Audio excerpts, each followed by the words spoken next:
देशकाल में इन 3 स्टोरीज पर हम विश्लेषण की शुरुआत करने जा रहे हैं। पहली स्टोरी के साथ महाराष्ट्र की राजनीति में टीपू सुल्तान वर्सेस शिवाजी महाराज पर घमासान थमने का नाम नहीं ले रहा है। राष्ट्र निर्माण में किसका योगदान बड़ा है, टीपू सुल्तान या फिर शिवाजी महाराज? कौन है महान? एक तरफ कांग्रेस है, समाजवादी पार्टी है, तो दूसरी तरफ बीजेपी है। शिवसेना का दोनों धड़ा है। इस मसले पर शिवसेना उद्धव गुट भी बीजेपी के साथ खड़ी है, क्योंकि मामला शिवाजी से जुड़ा है। महाराष्ट्र में छिड़ी इस बहस पर अब देश की नजर है। आप सोचिए, मालेगांव कहां है? मुंबई से करीब 300 किलोमीटर दूर। नासिक जिले में स्थित एक शहर, वहां की महानगर पालिका से सुलगाई गई एक सियासी चिंगारी ने पूरे महाराष्ट्र को सुलगा दिया। बीजेपी और कांग्रेस के बीच तीखी झड़प देखने को मिल रही है। रविवार को तो पुणे में कांग्रेस के कार्यालय के बाहर बीजेपी और कांग्रेस कार्यकर्ताओं के बीच जमकर पथराव हो गया। करीब 10 लोग घायल हुए। इस मुद्दे पर जबरदस्त बयानबाजी का दौर देखने को मिल रहा है। दोनों खेमों के बड़े नेताओं ने मोर्चा संभाला हुआ है। महाराष्ट्र के मुख्यमंत्री देवेंद्र फडणवीस भी इस सियासी घमासान में कूदे। शिवाजी महाराज की गरिमा को चोट पहुंचाने को बड़ा मुद्दा बताया, तो सपा और कांग्रेस के नेताओं को इस तरह की राजनीति से दूर रहने की चेतावनी दी। इस पूरे मसले को लेकर महाराष्ट्र के कई शहरों में पिछले 2 दिनों में जबरदस्त बवाल देखने को मिला। मालेगांव की महानगर पालिका से शुरू हुआ विवाद महाराष्ट्र की राजनीति का बड़ा मुद्दा बना हुआ है। अब इस मामले पर शिवसेना यूबीटी ने अपना पक्ष अपने मुखपत्र सामना के जरिए महाराष्ट्र की जनता के सामने रखा। शिवसेना यूबीटी ने इस विवाद पर बीजेपी के साथ साथ कांग्रेस पर भी निशाना साधा है।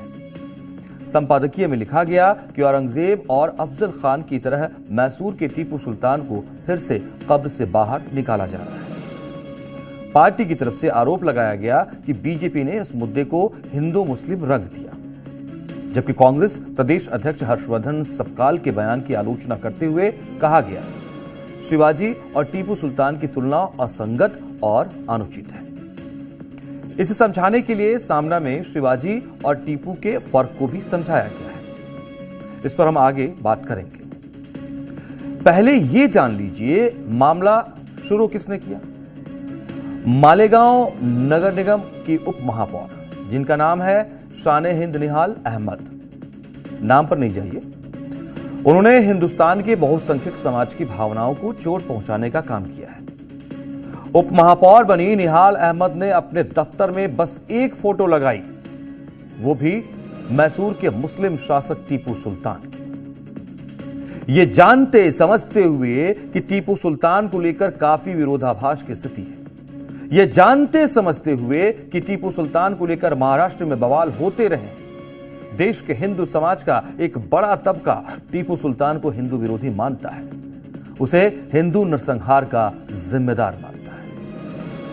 कुल मिलाकर टीपू सुल्तान इतिहास की एक विवादास्पद हस्ती हैं, जहां एक वर्ग अंग्रेजों के खिलाफ लड़ाई में उनकी वीरता की तारीफ करता है, तो वहीं दूसरा वर्ग दक्षिण भारत के कई हिस्सों में हिंदुओं के साथ दुर्व्यवहार के लिए उनकी आलोचना करता है। सब कुछ जानते समझते हुए भी निहाल अहमद ने अपने दफ्तर में टीपू की फोटो लगाई। सरकारी दफ्तर में एक विवादित शख्सियत की तस्वीर की खबर जैसे ही बाहर आई, राजनीतिक विवाद तूल पकड़ने लगा। निहाल अहमद की जिद देखिए। स्थानीय लेवल पर जो शुरुआती विरोध हुआ, उन्होंने उसे न सिर्फ नजरअंदाज किया, बल्कि उन्हें जो सलाह तस्वीर हटाने को मिली, उन्होंने उसे मानने से इनकार कर दिया। उनकी दलील सुनिए। 18वीं सदी के मैसूर शासक टीपू सुल्तान का चित्र उनके कार्यालय में ही रहेगा। उन्होंने कहा कि ये हमारा अधिकार है, हम तय करें हमारे कार्यालय में कौन सी तस्वीरें प्रदर्शित की जाएं। उनकी सियासी पृष्ठभूमि भी जान लीजिए।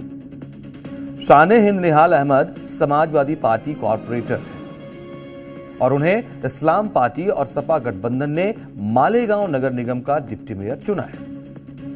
84 सीटों वाले सदन में इस गठबंधन को 43 वोट मिले। वहीं इस्लाम पार्टी के शेख नसरीन खालिद को मेयर चुना गया है। शान-ए-हिंद को डिप्टी मेयर के पद के लिए कांग्रेस ने भी समर्थन दिया है। एक जनप्रतिनिधि की इस टीपू वाली जिद ने पूरे महाराष्ट्र को सुलगा दिया। विरोध जब काफी बढ़ा तब जाकर निहाल अहमद ने अपने दफ्तर से टीपू सुल्तान की तस्वीर हटाई, या कहें कि दबाव में आकर उन्हें तस्वीर हटानी पड़ी। तस्वीर तो हट गई, लेकिन इस विवाद ने कई चेहरे बेनकाब कर दिए। सबसे बड़ा नाम महाराष्ट्र कांग्रेस के अध्यक्ष हर्षवर्धन सपकाल का है। सपकाल साहब ने टीपू सुल्तान की तुलना छत्रपति शिवाजी महाराज से कर दी, जिन्होंने अंग्रेजों के खिलाफ संघर्ष किया। देशभक्त के रूप में सुल्तान को भी वही सम्मान मिलना चाहिए जो शिवाजी महाराज को मिलता है, ये कह दिया। टिपू सुलतान हे एक शौर्य गाजवणारे एक योद्धे होऊन गेले, एक भारताचे भूमिपुत्र होऊन गेले। त्यांनी कधी कुठल्याही विषारी विखारी विचारांना त्यांनी जवळ केलं नाही। तर एक शौर्याचं लक्षण म्हणून टिपू सुलतानांना आपण शिवाजी महाराजांच्या समकक्ष बघितलं पाहिजे।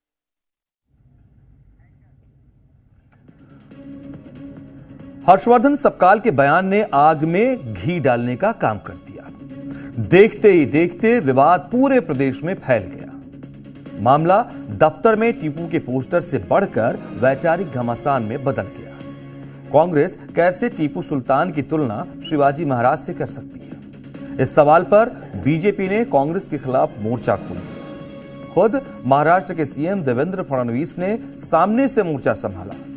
छत्रपति शिवाजी स्वराज्य की स्थापना की उन्होंने, जबकि टीपू सुल्तान ने हजारों हिंदुओं को मारा था।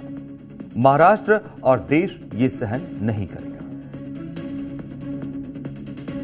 कांग्रेस के अध्यक्ष हर्षवर्धन सपकाल ने जिस प्रकार से छत्रपति शिवाजी महाराज की तुलना टीपू सुल्तान के साथ की है, हम इसकी निंदा करते हैं। उनको शर्म आनी चाहिए। छत्रपति शिवाजी महाराज जिन्होंने मुगलों के साथ लड़ाई करके स्वराज्य का निर्माण किया और हजारों हजारों हिंदुओं को कत्ल करने वाला महाराष्ट्र और देश इसको सहन नहीं करेगा। हम इसको सहन नहीं करेंगे। टीपू की तुलना छत्रपति शिवाजी महाराज से करना महाराष्ट्र कांग्रेस के अध्यक्ष हर्षवर्धन सपकाल का बयान उनके लिए भी मुसीबत ले आया। सपकाल के खिलाफ बीजेपी नेता ने केस दर्ज करा दिया है और इस बीच इस पूरे मसले पर महाराष्ट्र कांग्रेस के अध्यक्ष सपकाल को एआईएमआईएम अध्यक्ष असदुद्दीन ओवैसी का साथ मिला। ओवैसी ने टीपू सुल्तान को शहीद बताया। उनकी राम लिखी अंगूठी का भी जिक्र किया, जिस पर अलग अलग लोगों के अलग अलग मत हैं।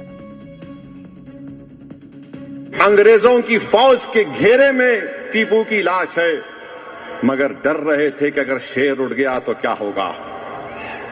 जब जाकर देखे तो टीपू का जिस्म गर्म था।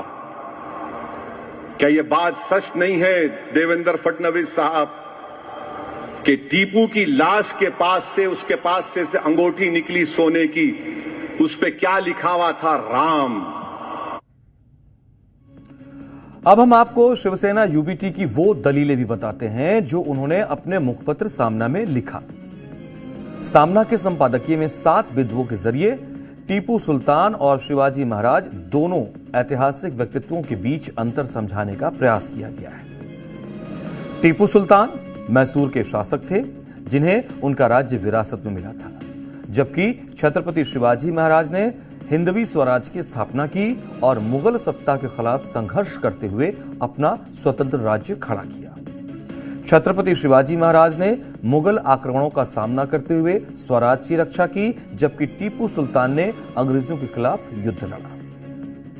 संपादकीय में 4 मई 1799 को श्रीरंगपट्टनम के युद्ध में टीपू सुल्तान की मृत्यु का भी उल्लेख किया गया और कहा गया, कुछ इतिहासकार उन्हें अंग्रेजों के खिलाफ संघर्ष करने वाला योद्धा मानते हैं, लेकिन उनके शासन को लेकर विवाद भी रहे हैं। कुल मिलाकर कहें तो शिवाजी महाराज और टीपू सुल्तान को एक स्तर पर रखकर नहीं देखा जा सकता। जहां एक और शिवाजी महाराज की गिनती महाराष्ट्र ही नहीं पूरे भारत के एक बड़े नायक के रूप में होती है, वहीं टीपू सुल्तान की हिंदू विरोधी छवि को लेकर हमेशा विवाद रहा है।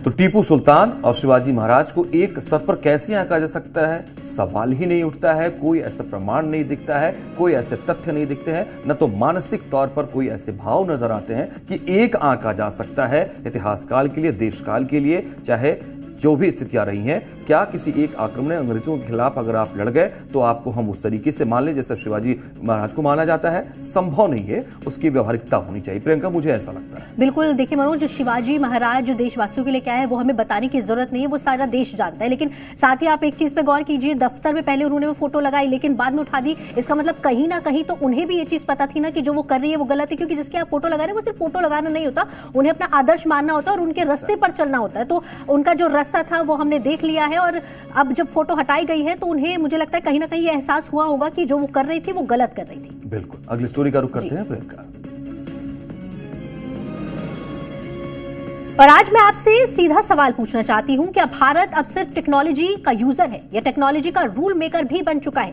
जवाब आपको नई दिल्ली के भारत मंडपम में मिल जाएगा, जहां 16 से 20 फरवरी तक ग्लोबल एआई इंपैक्ट समिट 2026 हो रहा है। प्रधानमंत्री नरेंद्र मोदी ने इस समिट का उद्घाटन करते हुए साफ कहा, भारत एआई क्रांति के केंद्र में खड़ा है और हमारी महत्वाकांक्षा के साथ हमारी जिम्मेदारी भी उतनी ही बड़ी है। ये कोई साधारण टेक कॉन्फ्रेंस नहीं है। 100 से ज्यादा देशों के प्रतिनिधि, करीब 20 देशों के राष्ट्रपति, प्रधानमंत्री और उपराष्ट्रपति, 35,000 से अधिक डेलीगेट्स, 300 से ज्यादा प्रदर्शनी पवेलियन, 500 से अधिक सेशन और 3,000 से ज्यादा स्पीकर्स। ये पैमाना बताता है कि दुनिया की नजरें दिल्ली पर क्यों टिकी है। भारत मंडपम, जहां 2023 में G20 हुआ था, आज फिर से ग्लोबल टेक पावर का केंद्र बना हुआ है। फर्क बस इतना है, तब चर्चा अर्थव्यवस्था की थी, आज चर्चा भविष्य की है। अब सवाल, भारत को ही क्यों चुना गया? क्या ये सिर्फ एक रोटेशनल होस्टिंग है? नहीं, इसके पीछे ठोस कारण है। दुनिया का सबसे बड़ा युवा टैलेंट पूल भारत के पास है और ऐसा हम क्यों कह रहे हैं, इसकी एक झलक पहले आपको देखनी चाहिए। एआई एग्जीबिशन में हमारे साथ इस वक्त बात करने के लिए जो है आरसी हैं, आरसी रोबो है, इनका नाम दिया गया है ना? क्या नाम हुआ आपका भी? सर, मेरा नाम रोहित रंजन हुआ। रोहित हैं हमारे साथ और आरसी हैं। आरसी को बनाया गया है, तो मुझे बताइए रोहित, आरसी टीचर का काम कर सकती हैं, रिसेप्शनिस्ट का काम कर सकती है, सब कुछ? जी हाँ, बिल्कुल। अभी जिस तरह का मैं से बात कर सकते हैं? बिल्कुल बिल्कुल सर। तो बात करते हैं, कैसे हाथ मिलाते हैं? Hello RC handshake. Hello RC handshake. तो इनके सामने जाना पड़ेगा। तो देखिए इस तरह से हाथ मिला सकती हैं ये, और इनको ये कह रहे हैं कि इस तरह से डिज़ाइन किया गया है आरसी को कि ये रिसेप्शन पर बैठकर रिसेप्शन का काम संभाल सकती हैं और टीचिंग भी कर सकती हैं। और क्या क्या कर सकती हैं भाई रोहित? जैसे ये पहला प्रोटोटाइप है, तो मैं डोमेस्टिक यूज़ के लिए मैं यूज़ करना चाह रहा हूँ। लाइक कॉर्पोरेट में, एजुकेशन में इस तरह का यूज़ हो सकता है। अगर हमें सफिशिएंट फंडिंग, इस तरह का सपोर्ट मिलता है, तो मैं डिफेंस के लिए भी रोबोट आगे चल के बनाना चाहता हूँ। ये हमारा आपका ये रोबोट आरसी क्या क्या करती है? अभी से कम्युनिकेशन कर सकती है, लाइक पब्लिक इंटरेक्शन कर सकती है, लोगों को किसी भी चीज़ का जानकारी दे सकती है। इस तरह का काम वो अभी भी कर सकती है। तो ये बात करती है, क्या क्या बात करती है? अभी ये मल्टी लैंग्वेज में आप कुछ भी इससे बात कर सकते हो। अच्छा, हेलो आरसी। नमस्ते, मैं हूँ आरसी, एक ह्यूमनॉइड रोबोट जिसे सपनों, तकनीक और संकल्प से बनाया गया है। मेरा निर्माण न्यू जेन टेक द्वारा किया गया है, एक ऐसी रोबोटिक्स कंपनी जो भारत को टेक्नोलॉजी और इनोवेशन में अग्रणी बनाने के मिशन पर काम कर रही है। मैं सिर्फ मोटर, सेंसर और कोड का संयोजन नहीं हूँ, मैं उस विजन का प्रतीक हूँ जो रिसर्च, शिक्षा और एडवांस रोबोटिक्स को एक नई दिशा देना चाहता है।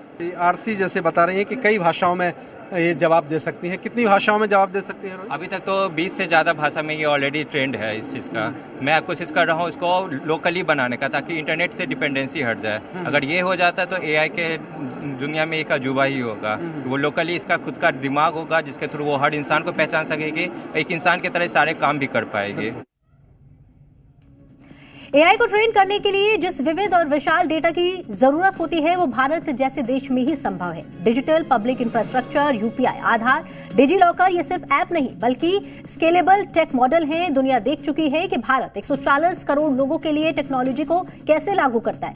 यही कारण है कि इस समिट की थीम रखी गई है people, planet and progress. Bharat साफ संदेश दे रहा है, एआई सिर्फ मुनाफे का औजार नहीं होगा बल्कि समाज बदलने का माध्यम बनेगा। इस समिट में AI governance, data privacy, ethics, algorithm, bias, deep fake खतरे, साइबर सुरक्षा, हर पहलू पर खुलकर चर्चा हो रही है। भारत एआई फॉर ऑल का नारा दे रहा है, यानी एआई सिर्फ अमीर देशों या बड़ी कंपनीज तक सीमित ना रहे, बल्कि किसानों, छात्रों, महिलाओं और छोटे उद्यमियों तक पहुंचे। अब जरा देखिए कि कौन कौन दिल्ली में मौजूद है। फ्रांस के राष्ट्रपति इमैनुअल मैक्रों, ब्राजील के राष्ट्रपति एस्टोनिया, स्लोवाकिया, श्रीलंका, सर्बिया और स्विट्जरलैंड के राष्ट्रपति। और ये सिर्फ नाम नहीं है, बल्कि वैश्विक भरोसे का संकेत है। टेक दुनिया के दिग्गज भी यहाँ हैं। गूगल के सीईओ सुंदर पिचाई, ओपन एआई के सैम ऑल्टमैन, डीप माइंड के डेमिस हसाबिस, माइक्रोसॉफ्ट के प्रेसिडेंट ब्रैड स्मिथ, मेटा के चीफ एआई साइंटिस्ट यान लिंकन, क्वालकॉम के क्रिस्टियानो एमोन, ये सब भारत के मंच से भविष्य की दिशा पर बात कर रहे हैं। सोचिए, जिन कंपनीज के मॉडल्स पूरी दुनिया चला रहे हैं, उनके फैसले लेने वाले लोग आज दिल्ली में बैठकर भारत के साथ साझेदारी की बात कर रहे हैं। ये तस्वीर बताती है कि भारत अब टेक्नोलॉजी की परिधि पर नहीं, बल्कि केंद्र में है। अब बात करते हैं भारत की उपलब्धियों की।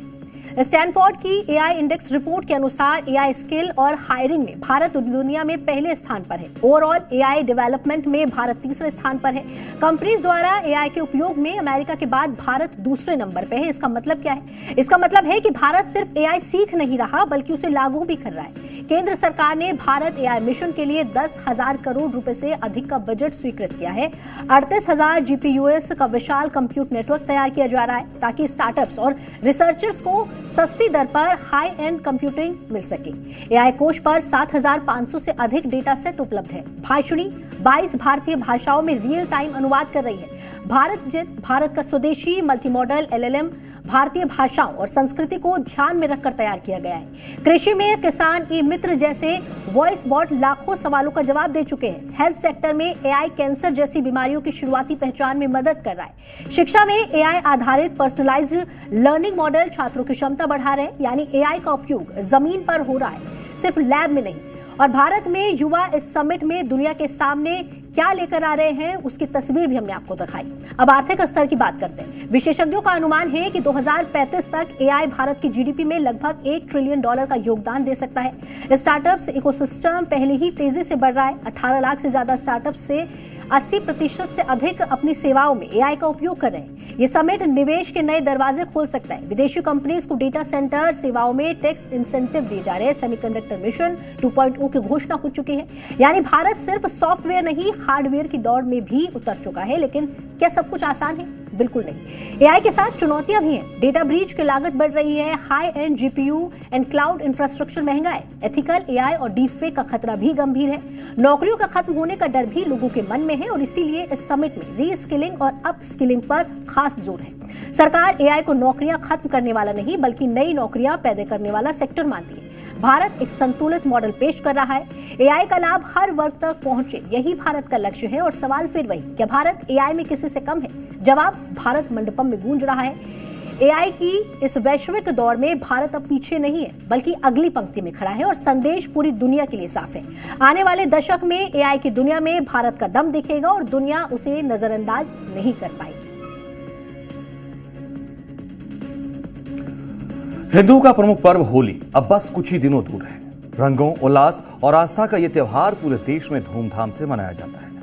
लेकिन जब बात आती है मथुरा और वृंदावन की, तो होली सिर्फ एक त्योहार नहीं, एक परंपरा, एक आध्यात्मिक अनुभव और वैश्विक आकर्षण बन जाती है। कृष्ण नगरी की लठमार होली, फूलों की होली और मंदिरों में पूजा पाठ की रस्में दुनिया भर से श्रद्धालुओं और पर्यटकों को अपनी ओर खींचती है। लेकिन इस बार रंगों से पहले विवाद की आहट सुनाई दे रही है। मथुरा में होली से पहले एक नया बवाल खड़ा होता दिख रहा है। एक ओर जहां तैयारियां जोरों पर है, वहीं दूसरी ओर कुछ बयानों ने सामाजिक और राजनीतिक हलकों में हलचल मचा दी। फलाहारी बाबा ने होली के अवसर पर मुसलमानों से दूरी बनाए रखने की अपील की है। साथ ही मुख्यमंत्री योगी आदित्यनाथ से ये मांग भी की गई है कि होली के दौरान मुस्लिम व्यापारियों को रंग गुलाल बेचने से रोका जाए। ऐसे में ये एक तरफ आस्था और परंपरा की रक्षा का मुद्दा बनता नजर आता है, तो दूसरी तरफ हिंदुओं के प्रमुख पर्व होली की धार्मिक पवित्रता से जुड़ा विषय भी हो जाता है। फिर ये जानना जरूरी हो जाता है कि क्या रंगों का पर्व समाज को जोड़ेगा या फिर और दूरियां बढ़ाएगा। आज इस विवाद के अलग अलग पहलुओं पर हम विश्लेषण कर रहे हैं। का मदीना नहीं जाते, हम आपकी मस्जिदों में नहीं जाते, हम आपके मदरसों में नहीं जाते, तो आप हमारे पवित्र त्योहारों में घुसपैठ करने का प्रयास क्यों करते हैं? ना हमारे त्योहार से मतलब है, ना हमारे उत्सव से मतलब है। ये तो केवल व्यापार करने आते हैं। नाम बदलकर, पहचान छुपाकर, अपना हाथ में कलावा बांधकर फिर होली के रंगों को बेचते हैं, व्यापार करते हैं। हमारे वहाँ पर मंदिरों के आसपास लव जिहाद की घटनाओं करते हैं। तो हिंदुओं के लिए होली केवल रंगों का उत्सव नहीं है, बल्कि हिंदू धर्म के लिए ये एक आध्यात्मिक पर्व है। इसका संबंध भक्त प्रहलाद और होलिका की कथा से भी जुड़ा है, जो बुराई पर अच्छाई की विजय का प्रतीक है। साथ ही ये पर्व भगवान श्री कृष्ण की रासलीलाओं और ब्रज संस्कृति से भी जुड़ा है। होली को लेकर हिंदू धर्म में अलग अलग धार्मिक मान्यताएं हैं, जिनका पवित्र भाव से पालन करना जरूरी होता है। ऐसे में होली के त्योहार पर परंपराओं को लेकर लोगों की भावनाएं बेहद संवेदनशील रहती है। कई लोगों का मानना है कि ब्रज की होली का स्वरूप धार्मिक मर्यादा और पारंपरिक विधि विधान के अनुरूप ही रहना चाहिए।